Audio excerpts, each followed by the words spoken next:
Bonus demografi adalah kondisi ketika suatu negara memiliki proporsi penduduk di usia produktif sekitar 15-64 tahun lebih besar dibanding dengan usia non-produktif di bawah 15 dan di atas 64 tahun. Pada masa bonus demografi, jumlah penduduk yang bisa bekerja dan menghasilkan uang jauh lebih banyak daripada yang menjadi tanggungan seperti anak-anak dan lansia. Ini memberikan peluang besar bagi pertumbuhan ekonomi karena produktivitas meningkat. Indonesia diperkirakan mencapai bonus demografi pada tahun 2020 hingga tahun 2035 dan mencapai masa keemasannya pada tahun 2045. Sehingga periode ini sangat krusial bagi Indonesia menentukan kualitas sumber daya manusianya, terutama kualitas sumber daya manusia yang berwawasan Nusantara.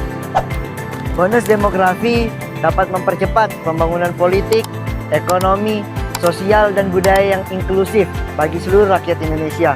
Didorong oleh wawasan Nusantara sehingga etnis, budaya, dan agama di seluruh Indonesia merasa terlibat. Bonus demografi juga menjadi hal yang sangat penting mendorong kemajuan di Indonesia di segala sektor. Tentunya wawasan Nusantara menjadi fondasi utama agar tercapainya pembangunan yang merata dan berkelanjutan. Kita sedang berada pada fase persiapan menuju bonus demografi dengan kondisi generasi muda pada hari ini.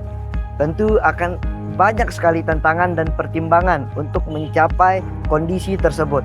Lalu, apakah pemuda dan pemudi hari ini siap? Saya, Muhammad Ryan Barkiratias.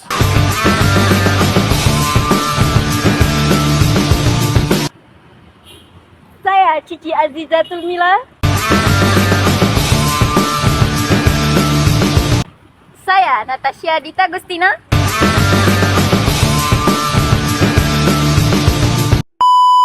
Kami bertanya kepada kalian, jiwa-jiwa muda, apakah kalian optimis Indonesia akan emas? Atau pesimis? Indonesia akan cemas.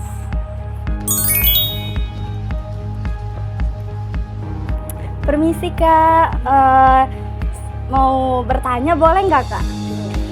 Oke, menurut Kakak nih, siapa tokoh yang berperan penting dalam perancangan Pancasila? Itu ya Bapak Oke, mungkin Ki Hajar Dewantara. Ki Hajar Dewantara. Insinyur Soekarno dan Soeharto. Muhammad Hatta, Muhammad Yani, Muhammad Hatta atau Muhammad Yani. Insinyur Soekarno sama Muhammad Hatta. Pertanyaan yang kedua itu menurut Kakak tujuan negara dalam alinea keempat pembukaan Undang-Undang NKRI 1945 itu apa? Untuk menertibkan dunia, maksudnya di sini supaya masyarakat yang ada di Indonesia itu kehidupannya sejahtera, aman, damai, dan sentosa. Mempersatukan bangsa Indonesia. Ajar Pancasila udah lupa. Ada musyawarah itu saling bekerja sama. Mencerdaskan kehidupan bangsa. Ya Allah. Apa arti dari gambar rantai pada perisai burung Garuda? Bersatu kita teguh, bercerai kita rukun. Berbeda suku, agama, ras, dan budaya, tetapi mereka tetap satu tujuan. Persatuan Indonesia. Menurut saya itu kalau perisai itu kan dibagi menjadi 5. Yang harmonis dan saling menghormati. Dalam rantai itu ada dua bentuk yang ada di sana. Ada yang bentuknya persegi sama ada yang bentuknya lingkaran. Itu melambangkan bahwa antara laki-laki dan perempuan itu setara. Hampir semua generasi muda di Indonesia ini tidak tahu dengan dasar dari wawasan Nusantara. Kami prihatin akan hal tersebut. Nah, hal ini disebabkan oleh kurangnya pengetahuan generasi muda sekarang terkait dengan pemahaman akan wawasan Nusantara.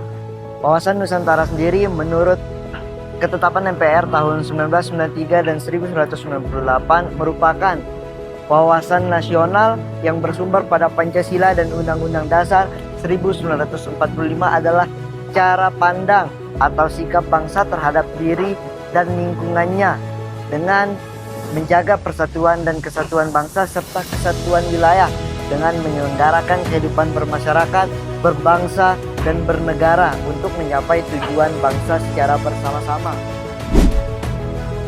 Dinamika dan tantangan wawasan Nusantara. Saputro dan Pradana pada tahun 2022 menegaskan bahwa dengan adanya konsepsi wawasan Nusantara menjadikan wilayah Indonesia sangat luas dengan beragam isi flora, fauna, dan penduduk yang mendiami wilayah tersebut. Nah, namun pada demikian, konsepsi wawasan Nusantara juga mengajak seluruh warga negara untuk memandang keluasan yang berada di wilayah tersebut. Wawasan Nusantara adalah pandangan politik dan kebangsaan Indonesia yang menekankan pentingnya persatuan dan keberagaman, serta memandang bahwa seluruh wilayah Indonesia sebagai satu kesatuan yang utuh.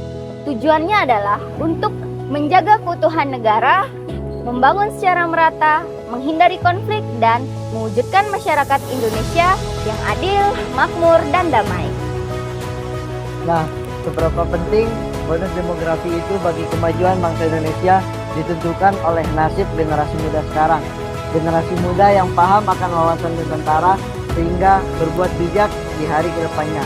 Pemuda yang tidak hanya mengandalkan kebijakan dari pemerintah, tapi juga mengandalkan aksi nyata dari dalam dirinya sendiri. Jadi, tunggu apa lagi? Berani berubah untuk Indonesia yang lebih baik.